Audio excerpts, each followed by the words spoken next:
Mr. Speaker, on Sunday I had a conversation with an individual that I've known for many years who recorded it without my knowledge and had it leaked to a gun lobbyist. And we are live. My name is Nico Lagan, and I'm too conservative for the conservatives. My co-host, Rob Ambrose, not woke enough for the liberals, so we are the political orphans. Make sure to like this video, and as always, we want to hear from you, so make sure to leave us a comment below. The main topics of the day. Trump is calling the Paris Accord a hoax, while Mark Carney is doubling down on the climate change policies. Trump goes on a rampage and calls the globalists out, the UN for funding mass immigration. And tonight at 8:15, we are joined by constitutional lawyer Glenn Blackett to speak about Bill C-9. Baboom, what's going on? What's happening, brother? Yeah, that's a wild open, man. That had to be uncomfortable for that guy. Did you see? Did you see what I'm talking about? I love it. I just saw it. I like how I don't see the intro video until I see it with people on the show, because like, what the fuck is that? Yeah, that's bad. The worst part is I noticed it's not even the right one. I totally forgot to change the intro. It should have been Trump calling out the UN. Oh, was that I totally forgot. I started doing that last week and I totally forgot to do it. It's all edited, ready to go. But yeah, I totally forgot to do it. Well, the one that Trump at the UN just giving the most ridiculous speech. Hold on. The intro, I will show you the intro because it's all done, ready to go. I'm just gonna bring it up. The intro was a killer. It was so much better than that. The United Nations is funding an assault on Western countries and their borders. That's it. He's literally saying the United Nations. That's legit, man. That's I was talking about, like, I saw a clip of him and it was like he was basically saying, like, I'm the greatest. America's only anything because of me and blah blah blah. Just very Donald Trump. But like what he's saying there, that's I got no beef with what he said. Bro, I got a bunch of clips that we're gonna show after our guest at 8:15. Holy Jesus, he went in there and you can see when they span and they look at the other leaders that are there, leaders are not comfortable with him at all. Like Trump is like, like he almost came out with a cape of America. Right? No, and like from Too Many Sheeple says, Trump swimming against the current. Yeah, that really occurred to me too. Like what other leader in the West is saying anything remotely close to that? Zero. And it's funny because man, I'm really starting to get the appeal of Donald Trump. Even like, I'm not talking about MAGA who loves him, but you can really appreciate him even if you don't particularly like him. Like I still think he's a blowhard. And I think in some ways, honestly, I don't know that he's like temperamentally fit. I don't think he's intellectually curious enough about things to truly be a great president. But it seems like he's the guy we need in this moment, man. That is exactly it. Is he gonna be the best president ever? No. Was he the exact guy the U.S. needed right now? The world needs. The West certainly needs. Oh yeah, because you'll see, man. There's a 1-minute clip that I got. I'll show two because one, the intro's cut off, so one's a minute, the other one's 2 minutes, and they probably overlap on like 30 seconds, 45 seconds. But man, he just rips into the UN. He rips into the Paris Accord. He rips into like that whole global emission. He's like, fuck you. We're going to produce some clean coal, some clean, beautiful coal. The best coal. Yeah, I you can't have clean coal. That's ridiculous. But, you know, as one guy says, beautiful, but he calls it clean. Clean, beautiful coal. It's beautiful. Cool. Yeah, it's so Trump. Wise guy says he calls out immigration, climate change, and the effect of it all on the economies of the West nation. And that is such a brilliant point. And that is what I would say to any normal, sane liberal is like, even if you don't want to go that far as like climate change or whatnot, you have to admit that it's valuable to have an opposing viewpoint just in the conversation, right? Like it's anyone who's like considers himself a rational thinker should be very unnerved that every single Western leader is saying the exact same shit lockstep. Even if you agree with what they're saying, you should still want the opposite. You know, there's a famous story in Israel about how like the 1967 war happened and they were totally caught by surprise by the Egyptians and big intelligence failure. And what they ended up happening is they did an after action report and they found out that everyone was just agreeing with everyone. Everyone in the intelligence and defense, like the leaders of Israel who were tasked with protecting it, everyone agreed with them. It became an echo chamber. And so they instituted what's called the 13th man. So this is like official Israeli policy, but I think it's a really good analogy for what's going on here and why someone like Donald Trump is important. But the job of the 13th man was that if every single the first 12 all said the same thing, he needs to disagree. He has to disagree. Even if he doesn't agree, he has to disagree. He has to take that point. And I think that's a really great policy. And that's what I would say to like a common sense liberal. It don't really matter whether you agree with Donald Trump. You have to recognize that we need that 13th man right now because we are in an absolute fucking echo chamber. And I don't even know what I believe about climate change anymore. Like I was certain. You're welcome. Well, you're welcome. Well, first you're going to lie to me about shit I know for sure is not true. Yeah. Like I know women cannot have a penis, right? I know that men cannot give birth. So if you're going to lie to me and tell me that with it dead ass in the eye, the people that I'm supposed to trust, how the fuck can I trust you in the other questions? Because I'm not a climate scientist. I'm not doing the data. I need someone that I trust, an expert in theory, a scientist, to tell me. And when I see other scientists in other fields and experts completely fucking be clowning themselves and just bald-faced lying to me, how can I feel comfortable about the climate change narrative or any other narrative that you want to tell us? And so that's what I would say to any like common sense liberal that feels uncomfortable with where they are, but feels really uncomfortable with being considered right-wing or conservative. There's a third way. You can go the common sense route. You can go the way that I'm going. And part of that recognizes that regardless of whatever you feel about Donald Trump, we have been pulled so far that way that we need someone who even if we feel overall he's too far that direction, we need to go in that direction hard. And there's not this idea that the left has an almost genetic hatred of Donald Trump.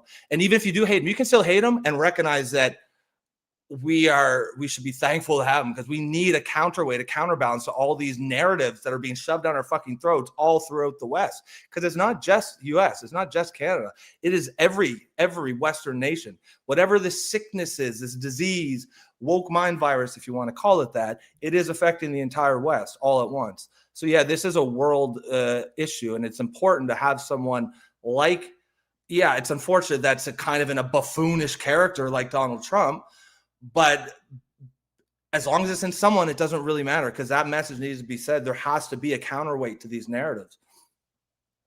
So I can see the value. Are you done with the rent there, or you still gotta go? I'm done. To me, it's all music to my ears, but guys like you need a guy like me.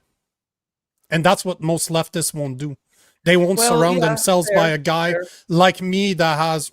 I have very conservative values. I mean, no need to pat yourself on the back too hard, but just a guy that will challenge your opinions. Yes. No, more than that. Because he's like, no, it has to be me. Hold on, Jesus.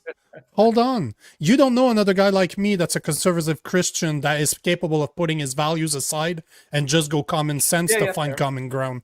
And that's what I mean. You need a complete opposite of you, but somebody that knows how to reach you. Okay, you mean in general. You're not saying me personally. Just in general. No, but your typical leftist. Well, the typical leftist needs a guy like me that will call their bullshit, challenge their views, and you know what? If you can't challenge my views, if I challenge yours and you're not capable of debating mine, that says a lot about your views, but it's not necessarily a bad thing. Like I was saying, like I had a conversation with Jason Levine this morning about about a specific subject that he doesn't want to address in public. Like he refuses to touch it. Yep. I understand why now, but it was cool to have a conversation with him because it's something that I cover all the time. And he's like, I don't like the way it's being spinned around, so I don't want to address it because I don't have enough information. And just the things he was saying, like we agree on so many things, but I'm like, fuck, okay, I understand where you're coming from. You know what? I get it. I actually get it. This is what's nice. But in your case, you need to have somebody, in your case, and other leftists like you, need somebody on the other side, complete other side, to just say, hey, not happening. Like, question always, what you have to say. Basically, the 13th man, right? You always want to put yourself in a...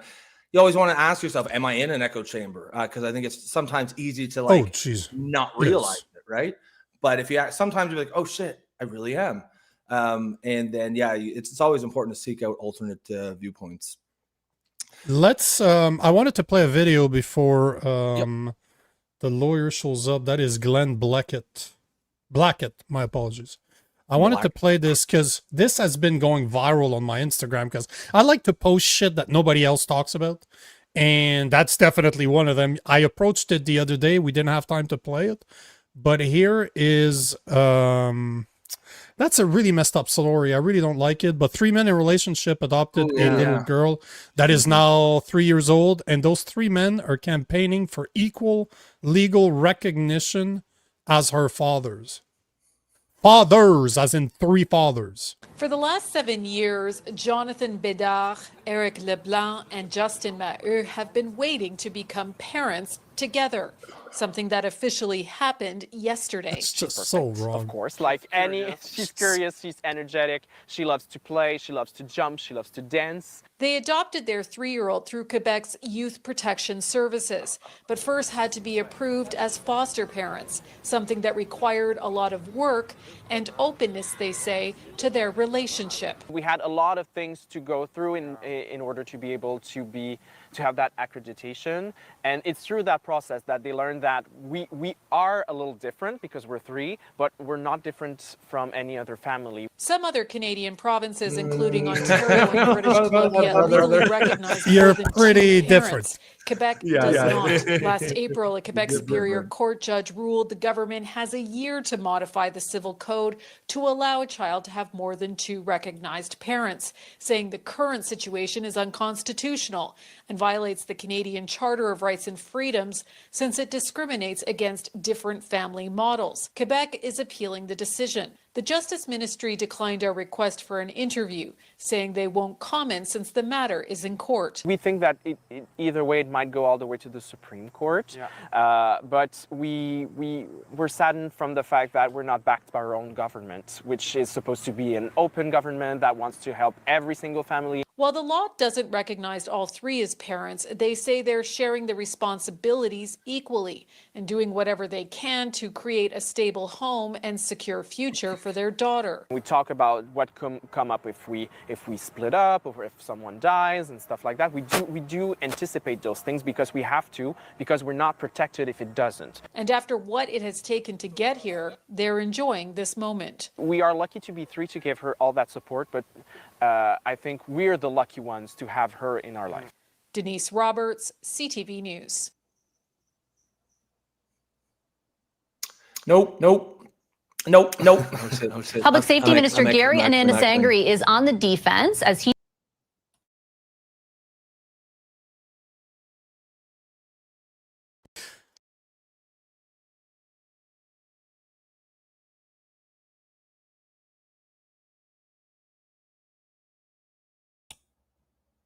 Can you hear me now? Okay, no, I was echoing and I had to, I didn't even know what I did. I was just pressing buttons and I guess it worked.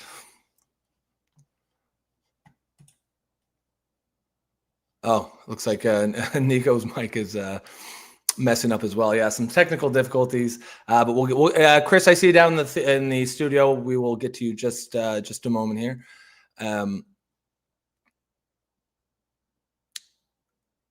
I can't hear you. Can you guys hear? Can you guys hear Nico and me, I guess? Am I just talking to myself? Do you want to? Yeah, it's yours. Do you want to just grab your? Okay, wise guy. So he says no echo, so I'm good. Okay, sweet. Yeah, if you just want to grab your Apple one there, Nico. But yeah, no, I don't know, man. This I'm kind of starting to appreciate, like I was saying, the whole Donald Trump thing, even as I don't think he's really the best fit for the presidency. I think he's at least the things he's doing important things by pushing back on the woke nonsense. Let's see, there's a couple comments here. Logan says, how the fuck does it infringe on charter rights? What are we talking about here? Are we talking about this law? I don't know. I don't know enough. I guess that's why we have the constitutional lawyer here to tell us exactly. I think definitely saw some things that made me uncomfortable, like the suspension of now under the law, a police officer can arrest anyone for hate crime, or I guess hate speech, maybe, even without the recommendation of I believe, an attorney general, which is something I think had to happen. I had always assumed before, I guess a cop could arrest someone who's committing a crime right in front of them, but for the kind of crime that we were typically talking about, you would hope that attorney general would have to sign off on it. And it makes you wonder if, like, we see a lot of the time in the UK when they come after, we've all seen those videos, right, where they have the 6 cops knocking on some 70-year-old woman's door or 60-year-old grandfather's door at 3 a.m. because they wrote a tweet either criticizing immigration policy or offending someone in some way, saying women can't have penises or some ridiculous thing. And we often say is the process is the punishment, because oftentimes they don't get charged. They get dragged to the station for 12 hours, terrified out of their minds, and eventually get like, oh, but that's the punishment itself. And that makes me wonder, when they say the attorney general doesn't have to sign off on it, are they kind of saying like, yeah, we know they probably won't get charged with it, but they're going to get hauled into the station. They're going to be there for 12 hours, probably going to be scared out of their fucking minds. And that's enough for us, because that's pretty sinister if that's the plan. You want to go? You go? How the hell did you go from 3 dudes trying to be recognized as fathers? I don't know. To a rent. We were talking Jesus, about, man. You're unsupervised. Your rents are absolutely ridiculous, brother. No, they're great. They were good. Those are good rants. It's some of my best. Chris, are you ready to go? Thumbs up. We can. Cool. I'm kind of puzzled because I was informed that a guy by the name of Glenn Blackett would be joining us. We have Chris Fleury. You're the 3rd different person I speak to. So hopefully, can we start with the fact that I can assume that you are a constitutional lawyer? Yeah. He's like, no, I just play when I do. Yeah. Thanks, guys. Thanks for having me. Yeah, I think Glenn was busy tonight, and I apologize. Okay. It's 8:15 where I am, or 8:19 now. And I didn't put a tie on. I was out today. I didn't put a tie back. Not that kind of show. I'm dressed. I'm happy you have a shirt. I'm happy you have a shirt on. Yeah, you're way ahead of us. I'm happy about. We're both wearing wife beaters. Not very professional around here. Don't judge us by our character. We do a lot of research when it comes to those things. But I want to thank you for being here. All kidding aside, we are big. Like, I'm a conservative. He's a liberal. We have a lot of concerns when it comes to free speech, because that is one thing that we both agree that has to be protected at all costs. I'm a big fan of the First and Second Amendment in the US, but I reached out. We do a lot of interviews with John Carpe. Normally shows up when we have a bill that we want to go through, but unfortunately he was busy. He's traveling, if not mistaken. But we were told that somebody like you could help us go through Bill C9. So I assume at least that you did read the bill, right? I've been through it. It's some aspects of it are sort of a reincarnation of a previous bill that was before Parliament in the last session. So there's what was that one? What was that one? That was the hate speech bill that died in prorogation. There was a previous bill. It created the specific hate crime offense, which has at that time had a maximum penalty of life in prison. So that's been pared down a little bit in this new bill. we're seeing sort of a meet the new boss, same as the old boss situation, that the Liberals are trying to pass pretty similar legislation here. So do you, because I read all the new bills, we do deep dives. Like the last one we did was Bill C2, which unlike this one is 140 pages long. So that took a lot more work to go through it. But this one is pretty easy. But do you have issues as a constitutional lawyer when you're reading this bill? Do you see problems? Do you identify problems right off the bat? I mean, the first thing I would say is that I'm inherently skeptical when the government is introducing new crimes or new police powers across the board. And the reason is that I don't have my criminal code right in front of me to sort of pull it up and illustrate the point, but it's a very thick book, and there's a lot of crimes that the police have power to charge individuals with, which cover virtually any situation which we're all going to agree is criminal. Police have a lot of powers. Prosecutors have wide discretion.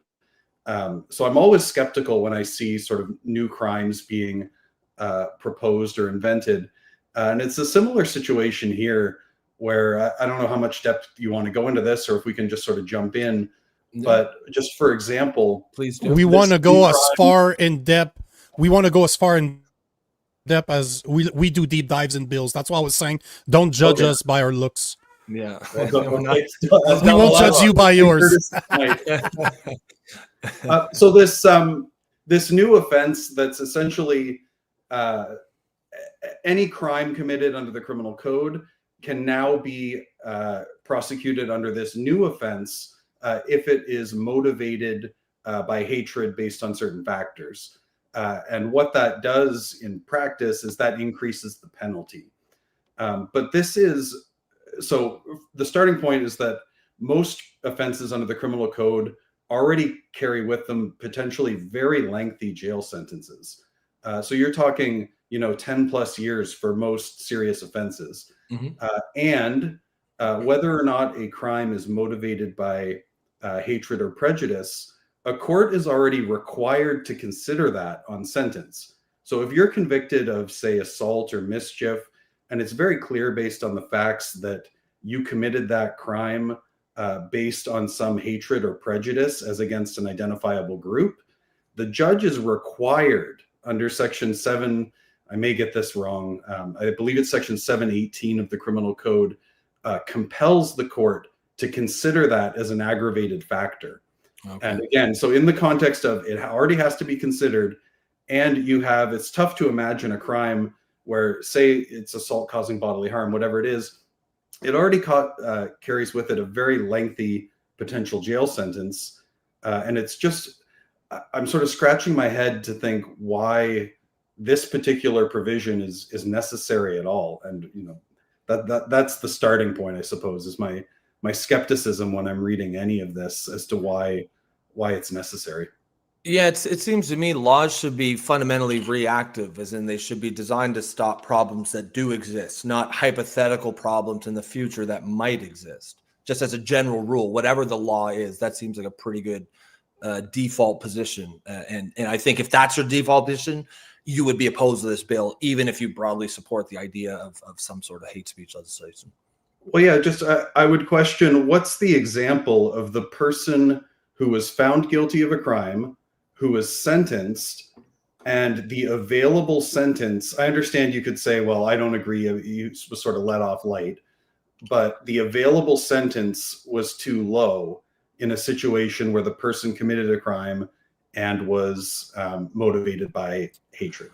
Frankly, there is an example. Those are the only times when harsh sentences these days are actually imposed. If it's like violent crime or something, you get the minimum, it seems like, pretty much everywhere you look. But the one thing you can be sure they will get the absolute book thrown at them all over the West is if there's a hate crime aggravating factor. And I'm not even, maybe that's a good thing. Maybe that's what society wants, but that is a fact as well. And it is interesting how they feel it needs even more protection. Like that woman in Lucy Collins in the UK who got sentenced to 3 years for making an ill-advised post about Muslims after that murder of all the young girls. Or sorry, not Muslims, immigrants. But still, it's not a 3-year sentence. Go ahead, Nico. Well, there's a couple of things, because I just want to make sure that I understand you properly, because I like to reiterate what people tell me to make sure I heard you right. You're basically saying that this bill is more a bill that will put sentences on existing crime, on crimes that are already defined in the criminal code, by adding a hate perspective to it. Is that what you're saying? Well, that's one aspect of the bill, yes, is I pulled it up. I wanted to have it in front of me while we were talking. Yep. So it adds this new section, section 320.1001 is called offense motivated by hatred. And the numbering gives you a bit of a clue as well, that you'll see this with the new provisions. And there's a lot of examples of this, where what the government does is they don't sort of make things more simple, in that the criminal code probably doesn't need to be as long as it is, but they shoehorn all of these new provisions within and sort of in between existing provisions. So that's why you get the weird numbering, where this is 320.1001. Another example of that is like the impaired driving legislation that they just passed, which is 320.1, I think 2.1, all the way through to 320.2 something. And they just shoehorn this whole new sort of piece of legislation in the criminal code. And that's why you get, again, if I have my criminal code right here in front of me, it's literally this thick. Oh. So go ahead. Because I get the part that you're talking about, that it adds on to existing crime by putting a hate component to crimes.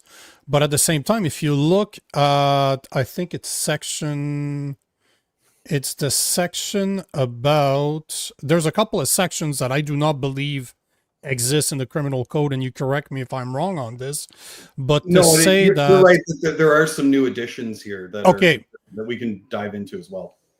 Because if we're looking at willful promotion of hatred, terrorism, and hate symbols, I do not believe that this is part of the criminal code right now, to say that I'm not able to flow a swastika flag. I'm not saying you should, but at the same time, I'm a free speech absolutist.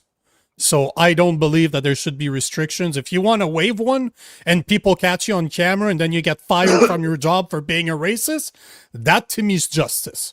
That to me is fine by me, like just the people that were fired for celebrating Charlie Kirk's death on camera, right? So that to me, society will take care of itself. But this is a new portion, isn't it? It absolutely is. I'll say that willful promotion is already a crime. So in theory, someone could do that by showing literature, which included symbols. A person could be, in theory, convicted of willful promotion of hatred just based on that.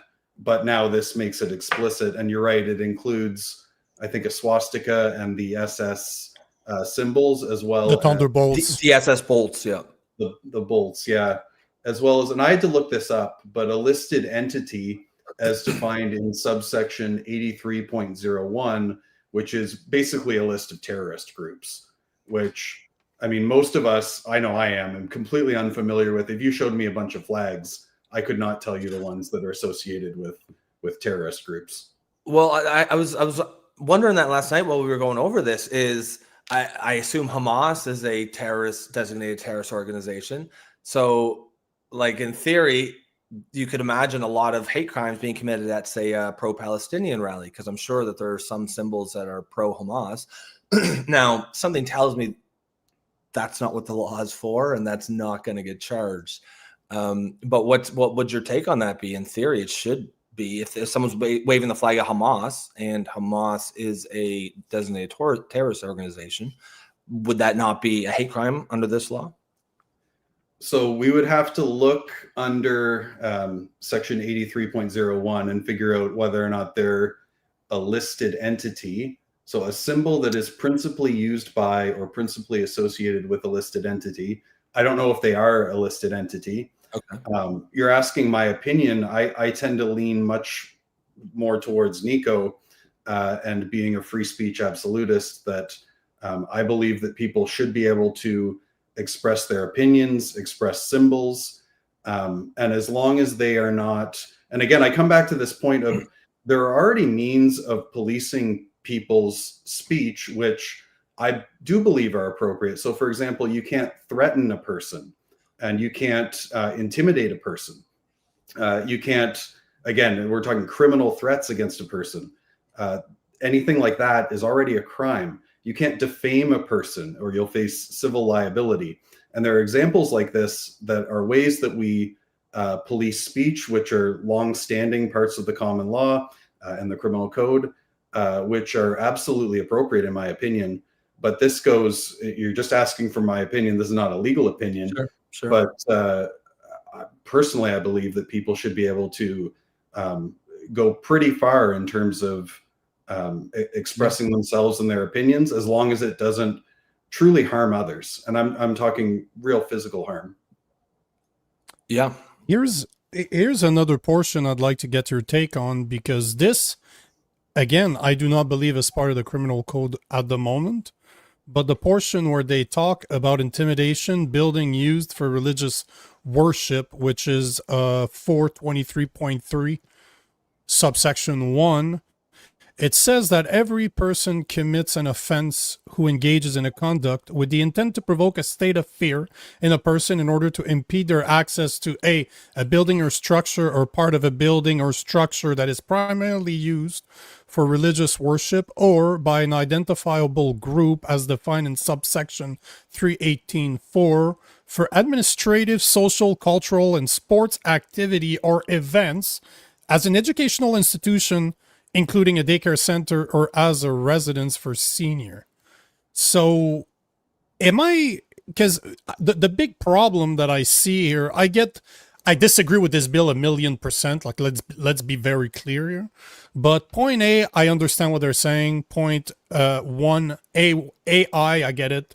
The part that I don't like is the section II, where it's saying by an identifiable group as defined in subsection 318, and that is basically everybody that is not a white Christian. Let's call a spade here. The only thing that is not a straight white heterosexual person Christian. Those are the only people that are not listed in their list of people who can have a crime committed against them.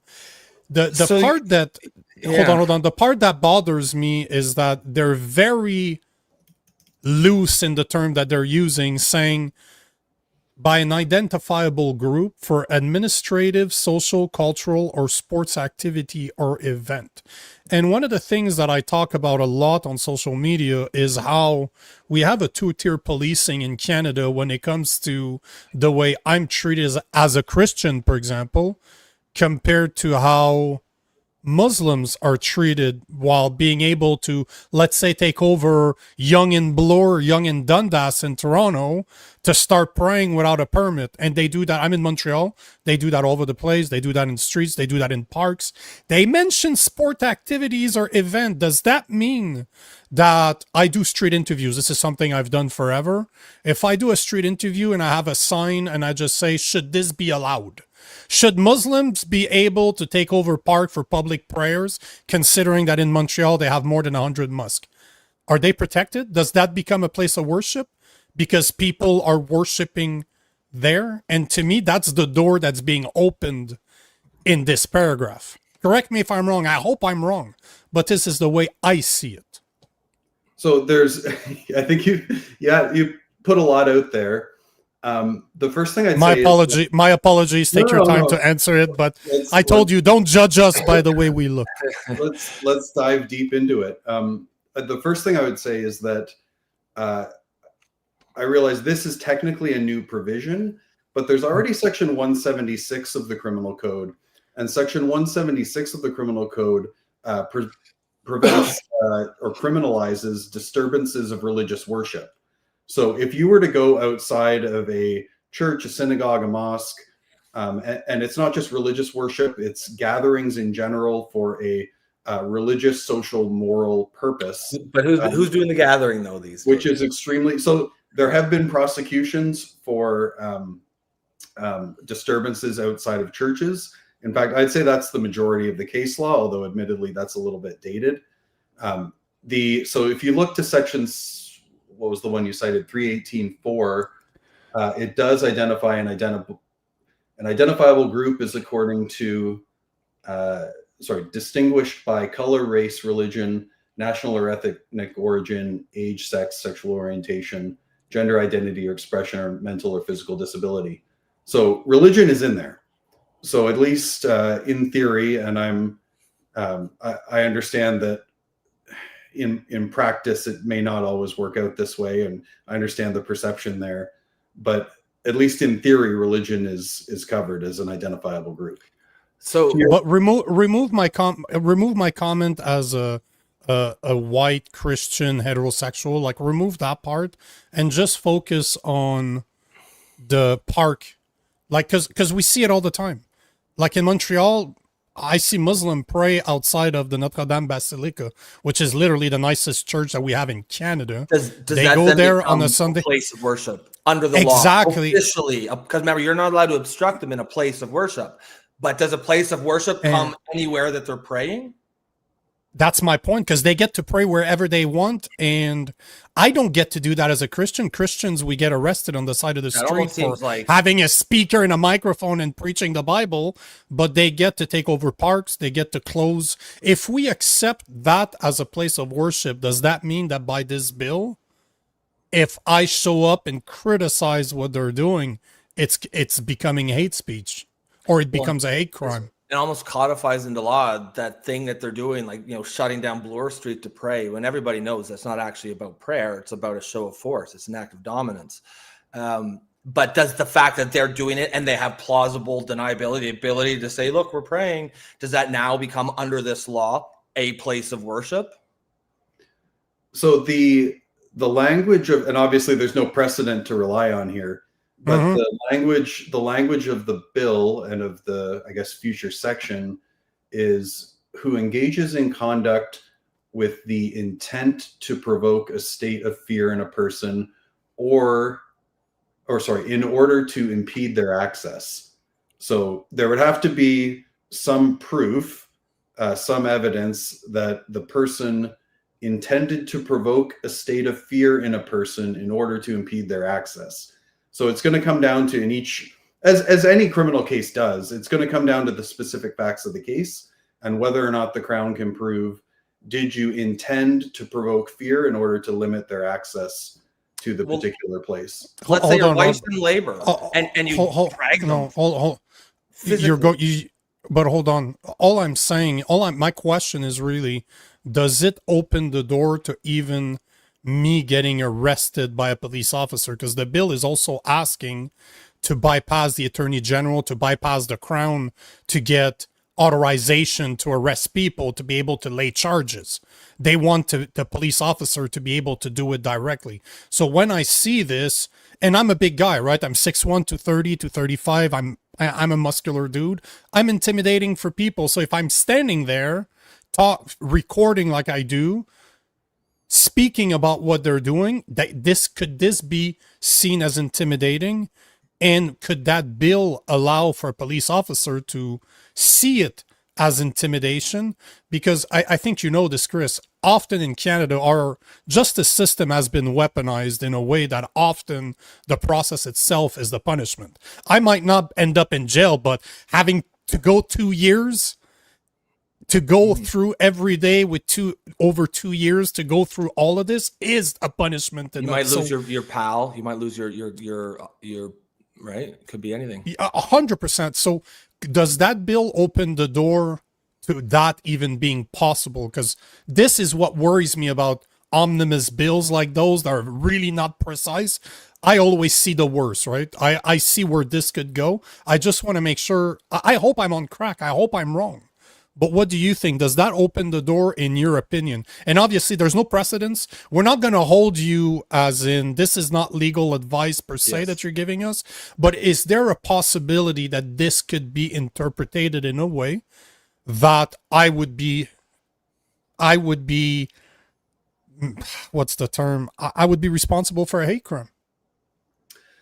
I would say yes, there's a possibility. And the reason that I say that is that, and I'm sure you guys are aware just as much as I am, that there are many examples of reporters or people who go to protests and they are engaging with the crowds and they're asking questions, and they're questions that are critical of the protest in general.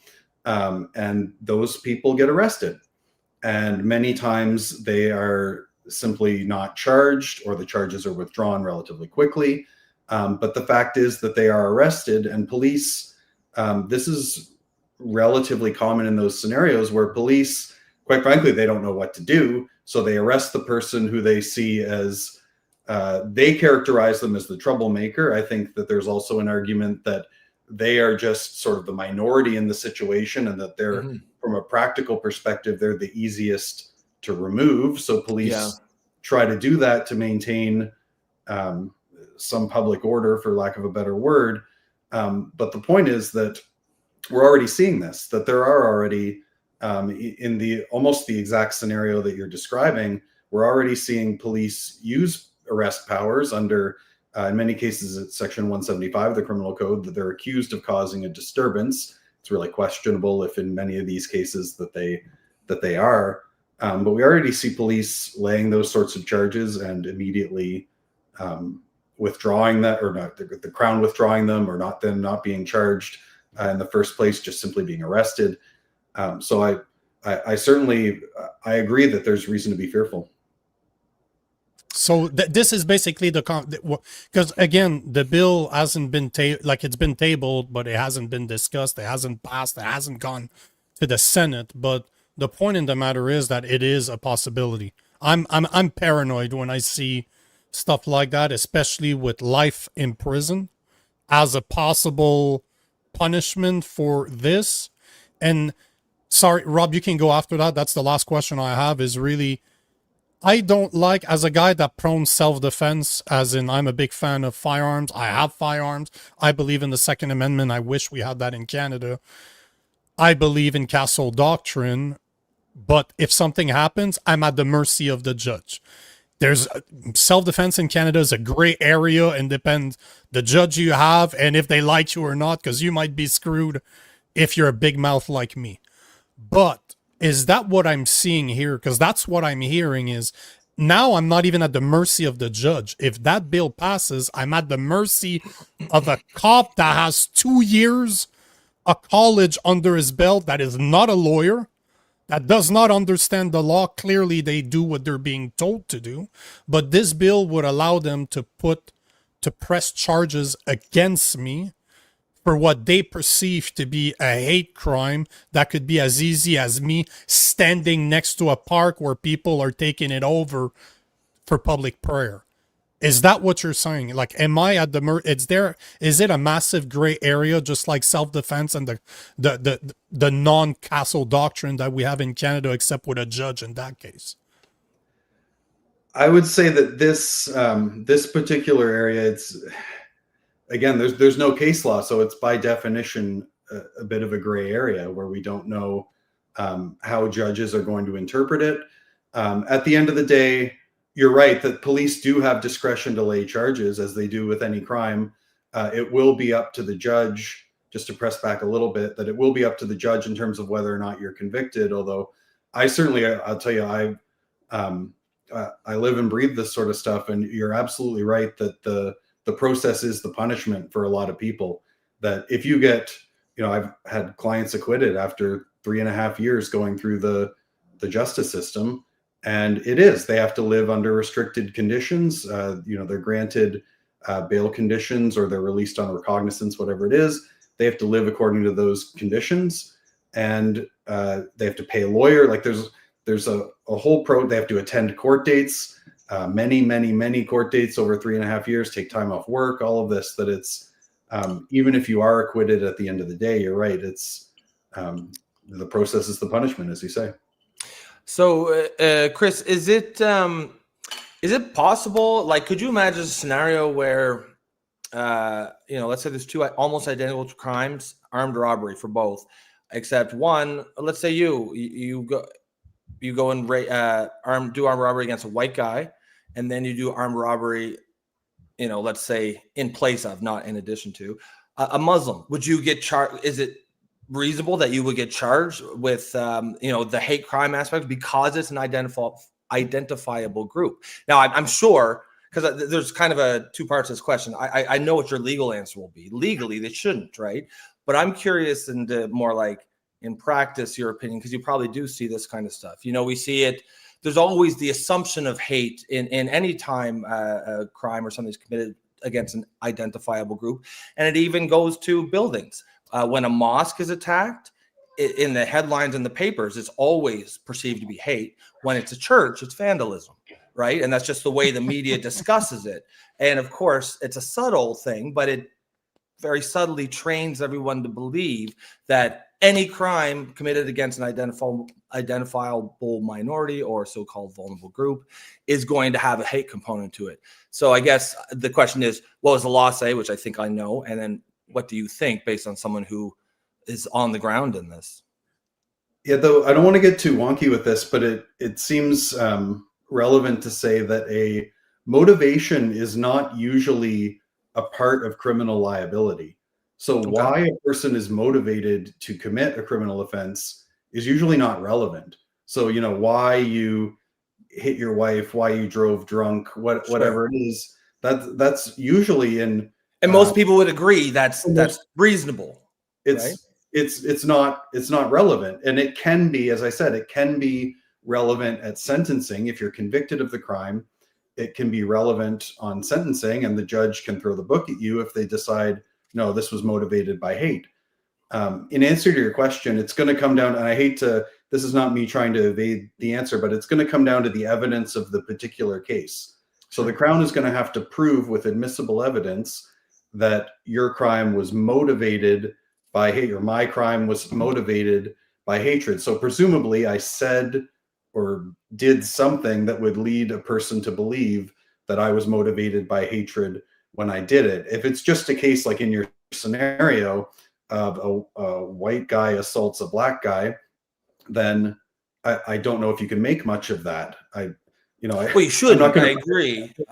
Legal outcomes are going to be, but you're going to need something more than just the one person is a Catholic and the other person is a Jew, or the one person is black and the other person is a Muslim, or whatever it is. You're going to need something more than simply these different identities. You're going to need proof that it was motivated, which again is very unusual in a criminal case, that you'd be considering motivation at all in terms of liability. I just don't like the doors opened. This is all I'm seeing with this bill, is that you're saying that this are already crimes, but now the liberals are trying to layer a hate component to it, which could imprison you for life in prison. And then I turn around and I see a guy like Daniel Senecal that just raped a toddler, that was just out of prison for raping a 12-year-old, got 1 year in jail, was supposed to get a 1.5 years, released 6 months early. Within the next 6 months, he rapes a toddler, and he's going to get a slap on the wrist because he's a trans identifying a seeable 100%. So he's doubled, like he's very high on the total, the woke total poll, but I don't understand why they're laying that if they don't plan on using it. This is what scares me, because the liberals are very prone to the woke agenda, that the more disabilities you have, or if you're a colored woman that's a Muslim, you're very high on. Officially under the law, that should not matter at all. But it just seems like, my point exactly. In real life and practice, it does seem to happen an awful lot, and at some point, you're going to notice it. And that's the part that bothers me, is that just that they're talking about it. People are calling it virtue signaling, but that's virtue signaling that could cost me my life in prison, because somebody, a woke judge, the same type of judge that quantified kiddie porn as a modest amount of kiddie porn, or somebody that told a permanent resident that, oh, you know what, you tried to sleep with a 15-year-old, but turns out it was a cop, but it's okay, we're not going to lay charges because it could be bad for your citizenship application. So we know that there are woke judges out there, right? Our system is not working very well, and having those judges with those powers just scare me. I'm not saying they're going to use them, but I'm not saying they won't if they're there. Why else would they be there if they're not planning on using them? It seems like we're getting really over, like, the laws are getting, we don't need this much law. Like, we don't need punishments on top of things we already have punishments for. You don't need punishments on top of punishments. And I just think, as a general rule, a default way to structure society, it's a bad thing to have different punishments for the same crime based on sort of subjective, somewhat arbitrary factors that are not fact-based, right? Like, what is, even in the law, it says, it defines hate as a strong emotion that is worse than disdain or dislike. And it's like, well, how can that have how can you apply a legal standard to that? When is a judge gonna be like, now, were you full of hate, or was it just disdain? You know, where does the line? It just seems like it's just an absurd way to structure law. It's the easiest, would it not? You know, as the legal expert, would not the easiest way to structure your justice system be crime?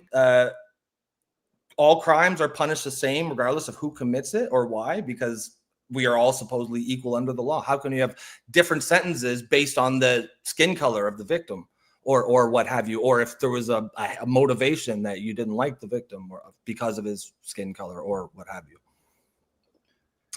Yeah, you're talking about the Keegstra case, where the Supreme Court of Canada essentially, they had to define what hatred means. And they defined hatred by using a bunch of synonyms for the word hatred.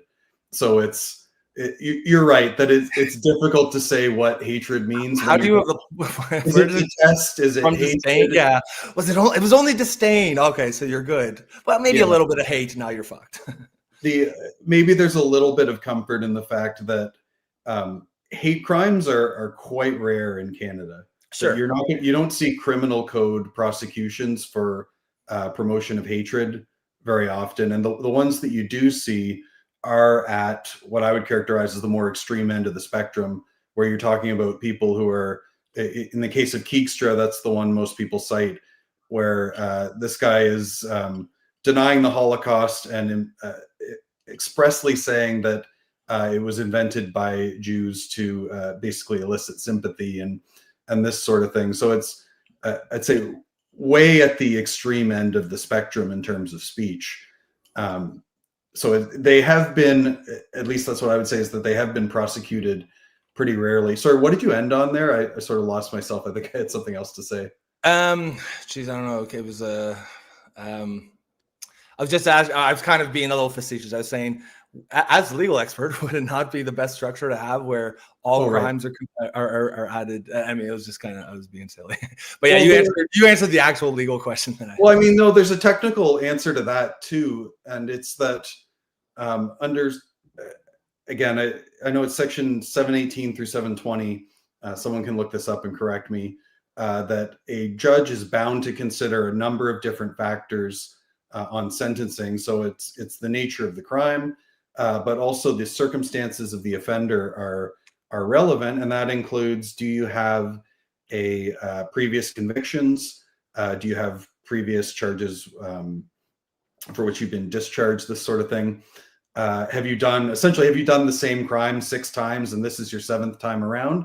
Then yeah, you should receive a much more harsh sentence. And I think everyone agrees on this, than a person who it's their first sentence. And maybe I do tend to lean towards, and this is just my personal opinion, that if you're a young person who's made this is your first mistake, then you should be treated fundamentally differently than I agree with that. 40 years old and you've been through the system habitual, eight times already. Yep. So yeah, I just had one final comment, because it's one of those things where, like, they pick names like this for the reason, like, oh, so if you oppose a bill like this, they'll be like, oh, so you're for hate speech. Well, no, that's not it. Because like you said, hate speech is quite rare. And I feel pretty strongly against actual hate speech. I think for myself and what a lot of people who are concerned is that it's not actually going to be used to crack down on real hate speech. It's going to be used to crack down on unpopular narratives, unpopular opinions, unpopular agendas. And that's, I think, why it's just, if we could have a crystal ball and I could see that every single application of the law was going to be actual hate crime, I probably wouldn't be quite so worried about it. My concern, and we see this again in the UK, you see this happening in Europe a lot, where they are cracking down legally on unpopular speech. You should be allowed to criticize immigration policy in a free and open society. And right now in the UK, you're getting a knock on the door by four constables at 4 a.m. If you do it. And we're seeing video after video after video after video of it every day. There was a new one just yesterday. I think we even played it here. I can't even remember. There's so many, but this is actually happening. And so I think anyone who kind of goes to the lazy argument of like, oh, you just don't care about hate speech or you're for hate speech. No, it's that anyone who understands history knows that when you give a government a tool, it's going to use it. And I'm not entirely comfortable with the way governments across the West have been using their tools. You're right. I totally agree that people are often quite short-sighted about how different police powers, government powers are going to be used. And just for example, no one on the right predicted that eventually the Patriot Act would be used to prosecute conservative Christians. Ed Snowden. Sure. And likewise, I think just for example, what we see with Charlie Kirk now in the United States, the passing of Charlie Kirk and the some of the things that are being said online. And then you have Pam Bondi talking about, well, we're going to be prosecuting hate speech. And there are, I would say, thankfully, I've seen most people who would be supportive of Charlie Kirk are quite against that. But the point is, you do see people who are on sort of the right-hand side of the aisle who are cheering this on and saying, yeah, I do want to see people charged criminally. And it's like, no, it's going to turn back on you. And likewise, anyone on the left who's sort of cheering this on and saying, I don't want those racist Nazis or whatever to be able to say what they want to say, then eventually that's going to be turned back on you. Whoever you are, I guarantee eventually it is going to be turned back on you. Logan White says, even for looking at posts, Rob, and that was the story from yesterday. Do you remember? There was a knock on the door, the two cops, and they were there to take their child's phone, this woman's child's phone, because he had looked at a post, an offensive post, and they were there to take his phone, and they were not going to take no for an answer, threatening to arrest her. So this shit's actually going on in places you would think it never could, like the UK, and we're not that separate from them. So yeah, I think people really need to kind of open their eyes a little bit, because as you said, today you might feel comfortable with it because these laws are going to be used to push speech you don't like, but that boomerang is going to come back someday. And then think of when a right-wing or conservative government has been in power for 10 years and starts to feel, as all governments tend to do after a certain amount of time, I think they start to feel invincible, and they start cracking down on what's approved speech. I promise you, the left is not going to be nearly so excited about these bills then as they are right now.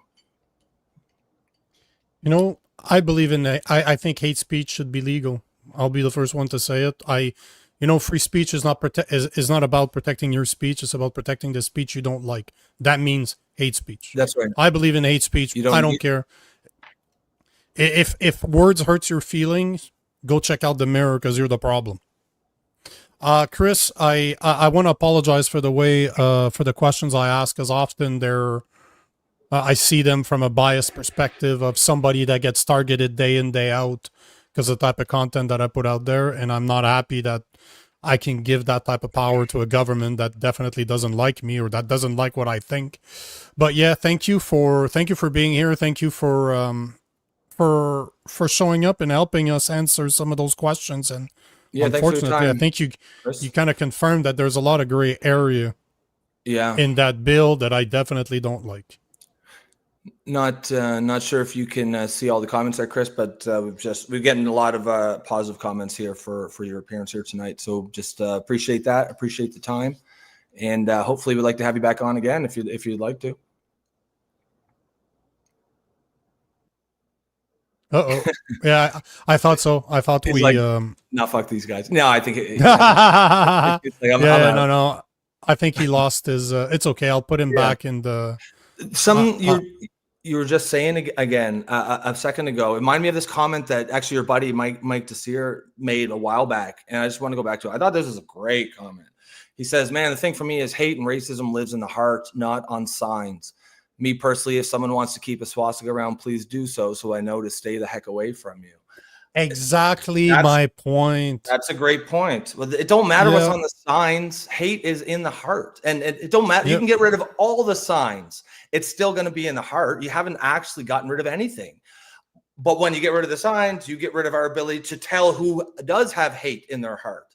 And, you know, you want to see these guys. I want to know if my neighbor's a Nazi.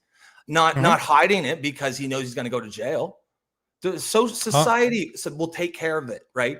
That's how social pressure works. I guarantee if you put a swastika outside your front door, you're not going to get many invites to Friday night dinner parties. That's how life works. Unless you're in a place where there's a lot of other swastikas. Yeah, unless it's like 1941 Germany, and then that's the only way you get invited to dinner parties. But Mike is absolutely right. Like I said, I've known Mike for 20 years personally. He's a good friend of mine. So. And that's the thing, right? That was a great comment. I like that. I didn't want to like cut in with comments during Chris's time here, but I meant to go. No, but it's fine. It's just that he's absolutely right. And like I said before, like he's Asian, like he's a black guy, and for him to say that he would rather see people for what they are or who they are, I'd much rather see it too. Like no questions about it. And you know. At the end of the day, people can get along, people can hate on each other, and grow the fuck up. It's not a big deal. It's really not a big deal. That's how I feel. It's just not a big deal. But having those bills, I'm kind of happy that Chris confirmed that there's gray areas, because obviously it's never been used. There's no precedent. Yeah, there's no case. There's no case law. But the fact that I would be at the mercy. To me, this reminds me of like Castle Doctrine. I'm at the mercy of the judge. Eesh. I don't like that. It's not a place you want to be. It's not a place you want to be. No. And he agreed that often the punishment is the process. The process, the punishment. Process is the punishment.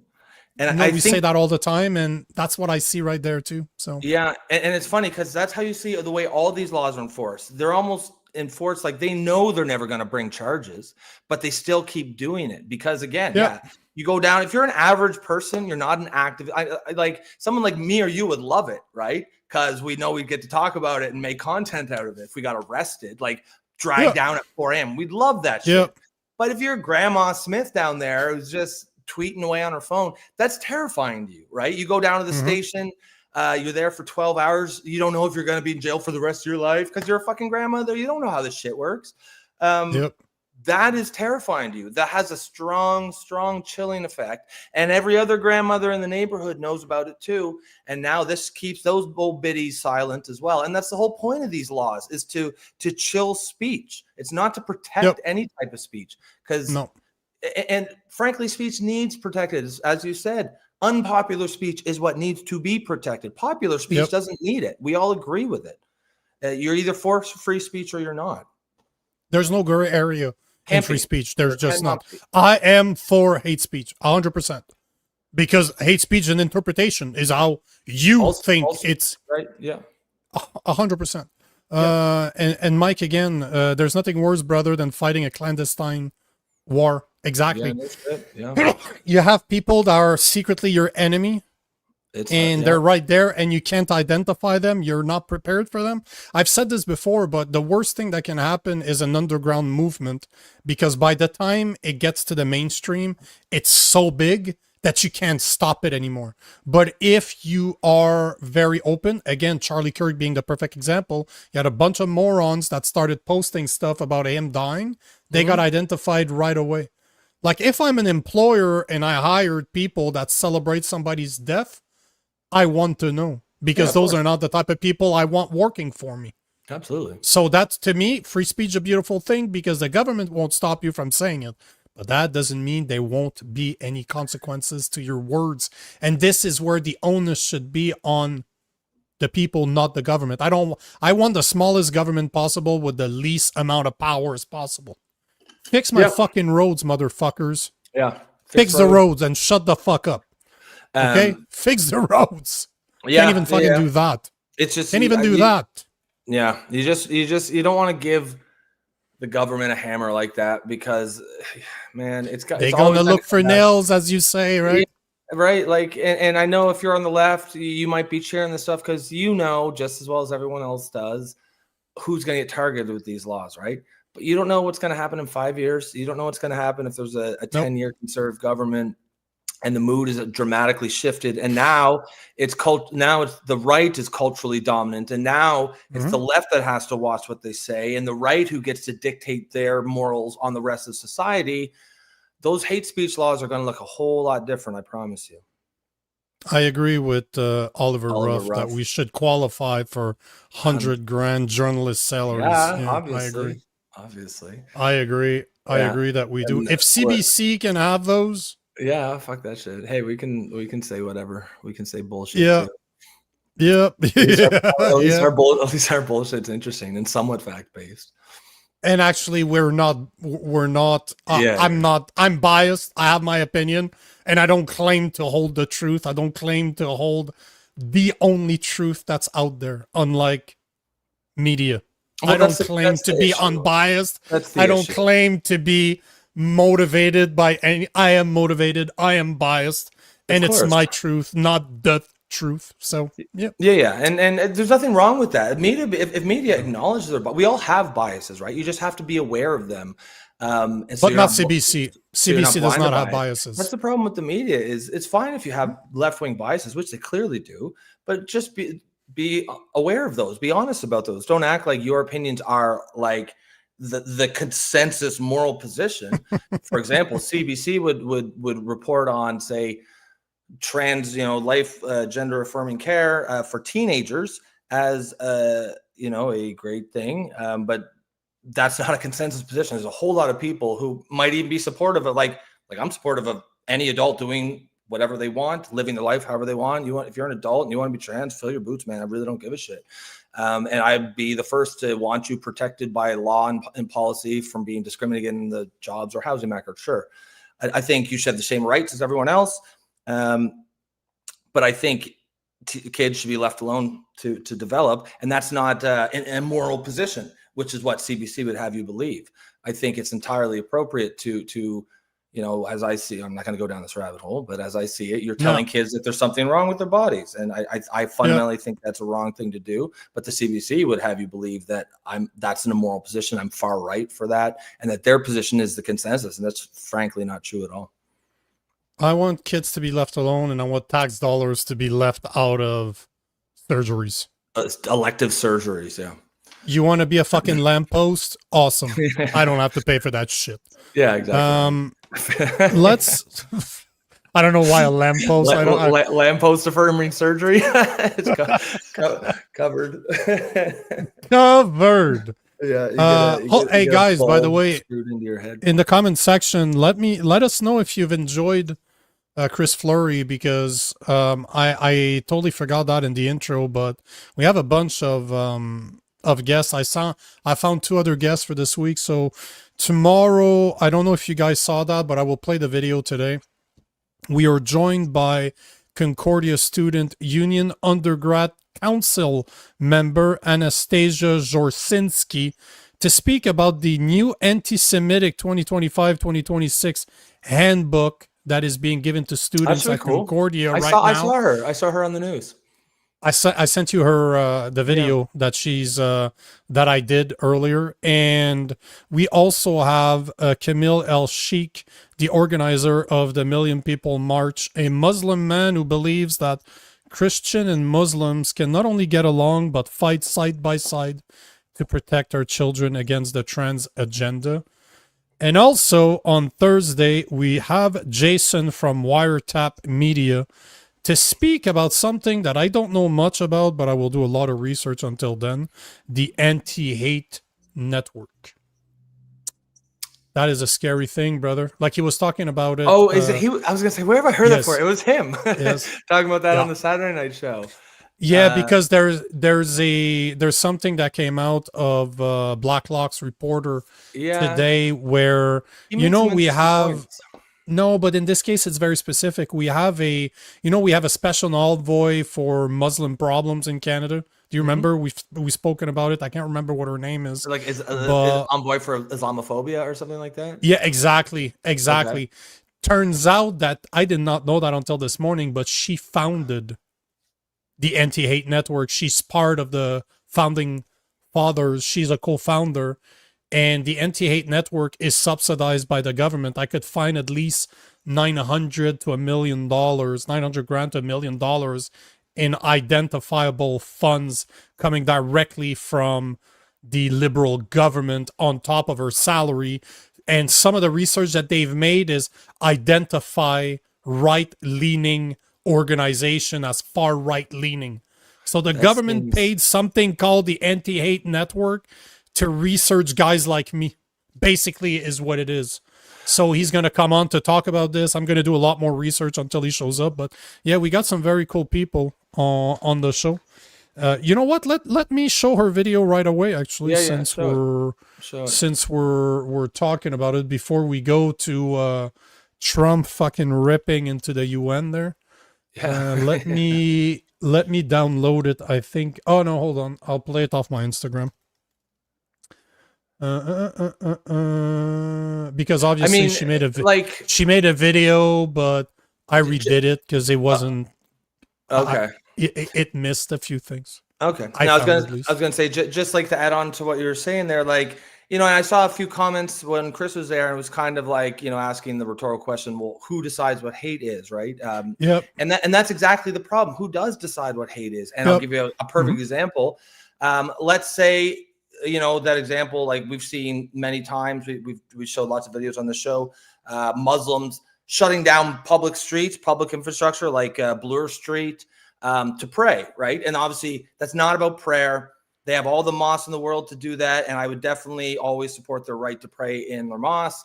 But when they're doing it in the middle of the street, in the middle of the day to block traffic, that's not about prayer. That's an act of dominance, a show of force. 100%. That's them saying, we're here in your country, and there's not a goddamn, we're going to do whatever we want, and there's not a goddamn thing you can do about it. And so far, we're proving them right by allowing them to do this. Yep. But let's say you criticize that.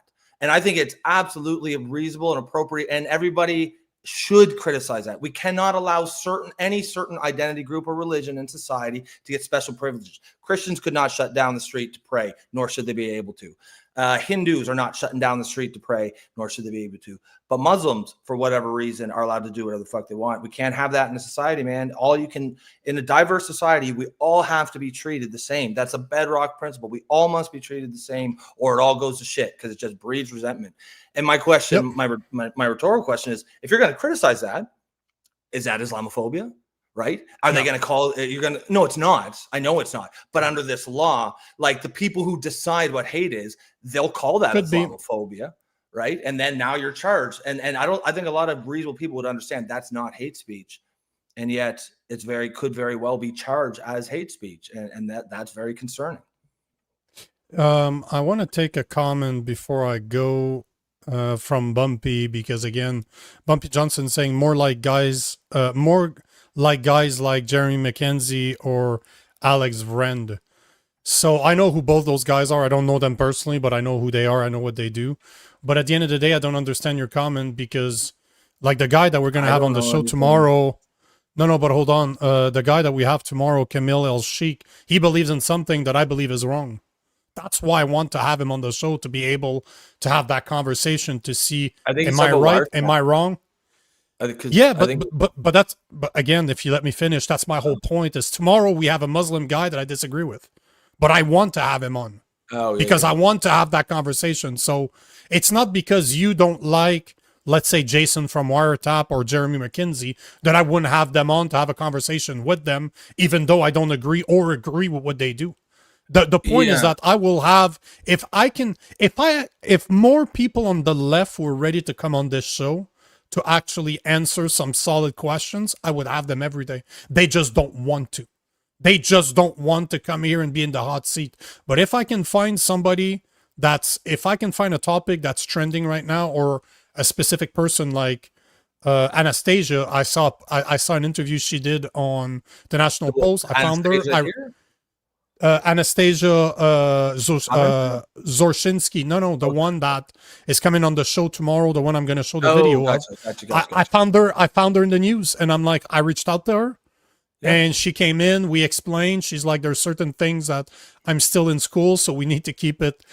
I can't be seen as an extremist type of deal, and I'm like, I'm not there for that. I'm just there for you to explain what's going on, and I will have that with anybody I agree or disagree or don't have an opinion about. Do you know what I'm saying? Well, yeah. So, I mean, and he's not coming on here to talk about his whatever else his views are. He's coming to talk about one specific topic. That I'm not here to condone his action or not condone them. Do you know what I'm saying? I'm not there to embrace or condone. I just don't care. Like I'll engage. Like I'll respond to any argument someone makes, but I'm not going to respond to arguments he didn't make because of some opinion that's not relevant to this, right? Like if he comes on here and says something I find disagreeable on the show, then we'll push back. Obviously, that's how this stuff works. But the idea that what he's coming to talk about, I'm curious about that too. That's right on the ball with what we're talking about today. So whether he holds, quote unquote, problematic views that he does not discuss here, it's just not relevant. No, it's just that I don't like what Bumpy's saying right now. Jeremy McKenzie ain't talking to people he disagrees with, nor is Alex Vrend. The point is people are monitoring them because they're spouting almost but hold on, because they're spouting almost word for word Turner Diaries rhetoric.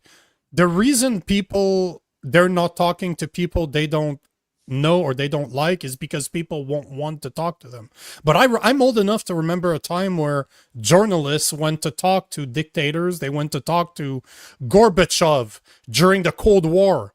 Some journalists sat down with him. Did that mean they agreed with him? No, absolutely not. It just means that they wanted to hear their side of the story. And I don't see any difference in there. If people's opinions hurt your feelings, you're the problem. Once again, that's why I love free speech. I want to know what people think.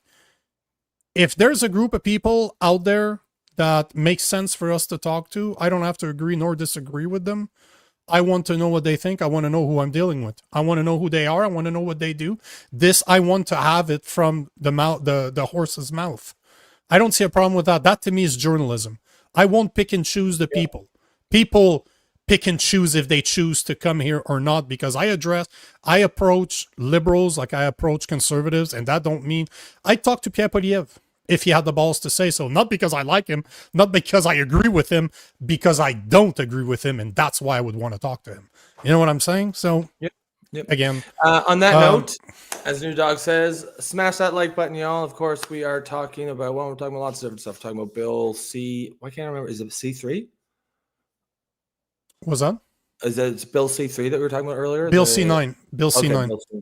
Yeah, we're talking about Bill C9, of course. Sorry about that. We had that was a really good guest, Chris Fleury from the Justice Center, constitutional lawyer. Excellent guest.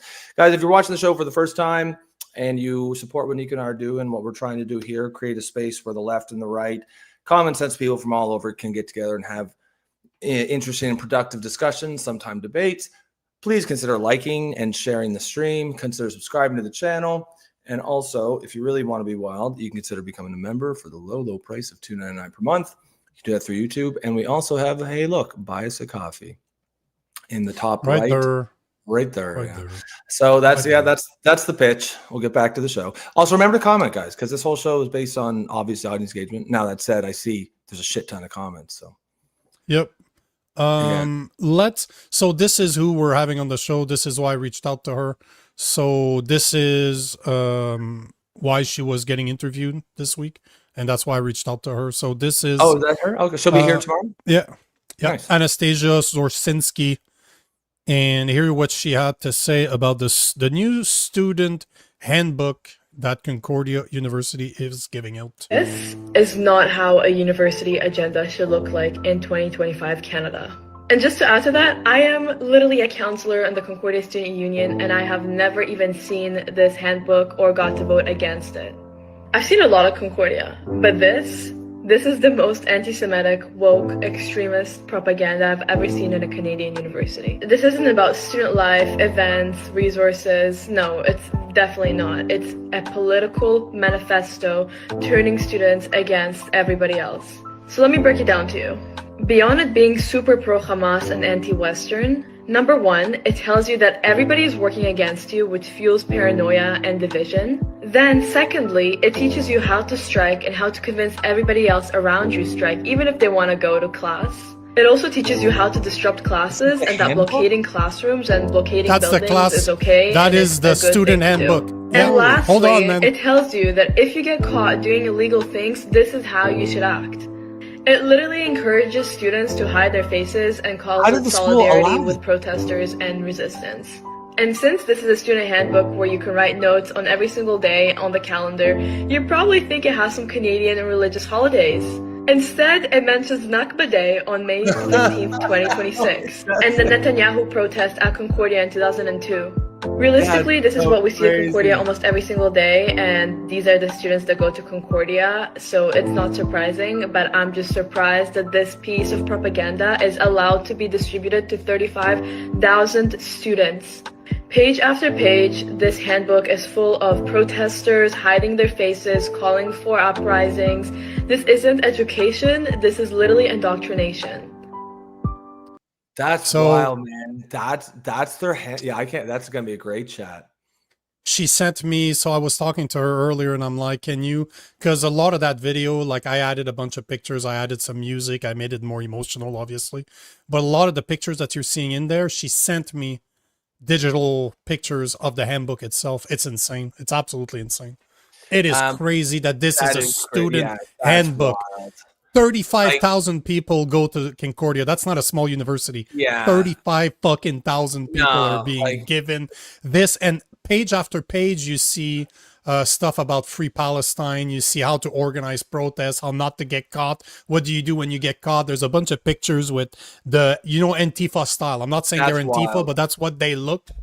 How can the school be teaching that to them, teaching students to like encourage them or allow that to go out to students, which encourages them to literally shut down every other people's educational experiences? That's the whole point of universities and educational experience. Dasso says, no one is pro-Hamas.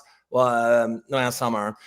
People are anti-genocide, and that doesn't make you anti-Semitic. That's brainwashing, man. Nah, yeah, but that's not what we're talking about here. No one's talking about holding those views. We're talking about putting it on the student handbook that goes out to every single student. Regardless of what you feel about the Palestinian-Israel conflict, you have to at least recognize this is a highly, highly divisive topic that many people fundamentally do not agree with your position on, whichever side you are. It has no place in the school handbook. Absolutely no place. That's designed October 7th. Did you see in the video? I highlighted it and pointed at it. October 7th is noted as a date to remember. No way. As in a free... When 1,000 plus Jews were murdered, man, that's... Yeah. So this is the thing. And if it was for Israel, if they were celebrating Israel murdering people, I wouldn't be okay with it either. No. That's the thing, right? It's exactly what we just talked about, where the left, it's so convinced that their positions are the consensus moral ones, and that's absolute fucking garbage, especially in this one. I have no doubt that there is a ton of people who genuinely believe in the Palestinian cause and think Israel is committing a genocide, and that's great. There's nothing wrong with holding that belief, but there's just as many people who fundamentally believe that Hamas is a terrorist organization and Israel had to do something to protect itself. And I'm not even saying which one I believe, because honestly, I don't really give a shit. It's not in our neck. They're both in the wrong. I don't really care. They're both in the wrong. They can both get fucked for all I care. But you have to understand these are deeply divisive topics. And to put that on a student handbook that goes to everyone, including all the Jews, that is anti-Semitic, because that is absolutely meant to intimidate Jewish students at the school. You know what's interesting? I didn't think about that until now, but she said there's 35,000 students at Concordia. How many of them do you think are international students? That's kind of blowing my mind right now. Yeah. I mean, how many? Give me a number on 35,000. How many are Jewish? 2. No. How many are international students that are not Canadians? 35? I'll bet you like what, 20,000? 10. That's still a lot. So if give or take a third, really high number. But give or take a third, that's insane. Yeah. That is insane. But I mean, yeah, see, and no, hold on. Like, this is a very facetious comment, but I understand what she's saying. Tavia saying if only there was a law to prevent that from happening, it wouldn't matter if the law was there because it's not for that type of hate speech. Yeah, that's the problem. Everybody knows they're not going after the Palestinians for hate speech. No, pro-Palestinian crowd for hate speech. It's just not like. Let's be honest. Like, let's be honest here. We do have to there be is honest there's a two-tier system in Canada. Muslims are not treated the same as Christians. Let's be honest. But you know what?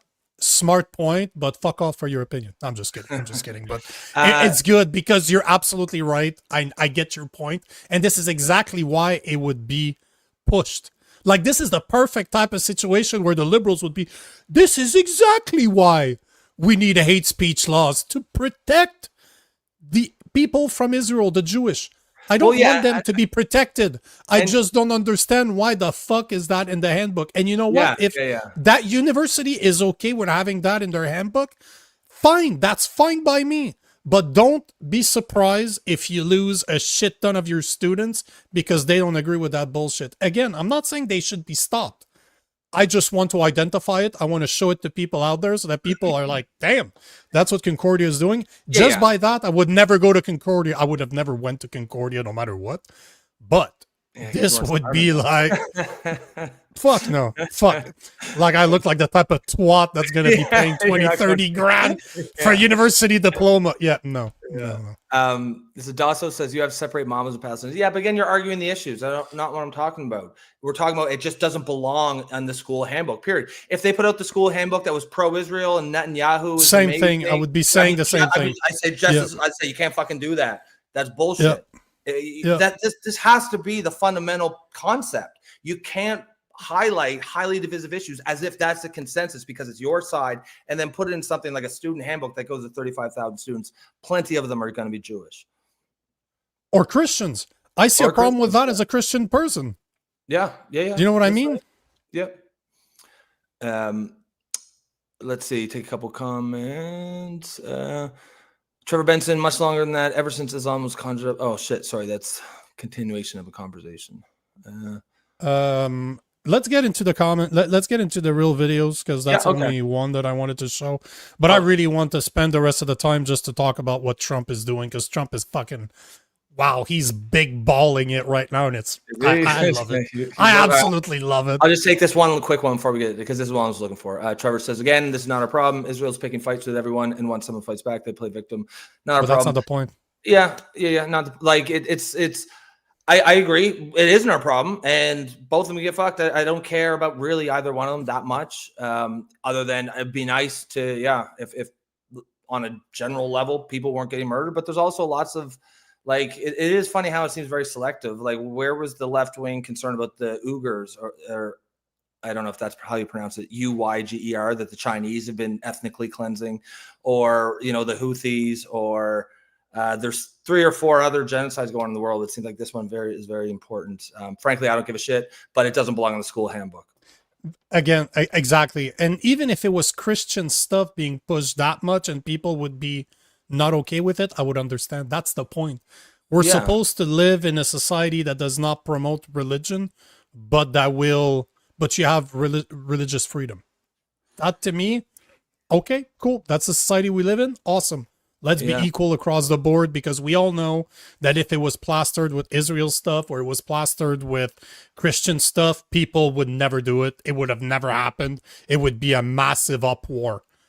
But there's not. There's just one random girl that's talking about it. Yeah, that's right. Dassos, here's where we can find common ground. It's our problem in Canada, U.S. funding. Yeah, we should stop fucking funding foreign countries. Not one. Yeah. We don't need no, foreign countries. Fuck this shit. Not even wars. I am not 1 out of 4 households in Canada. Fix our own problems. 25.5% of Canadian households having problems affording daily necessities. That's 1 out of 4 household. And the numbers are even more staggering when you remove the baby boomer from that equation. It's more like 33%. So we have a lot of fucking problem here. I don't give a fuck about the other people's problem until we fix our own.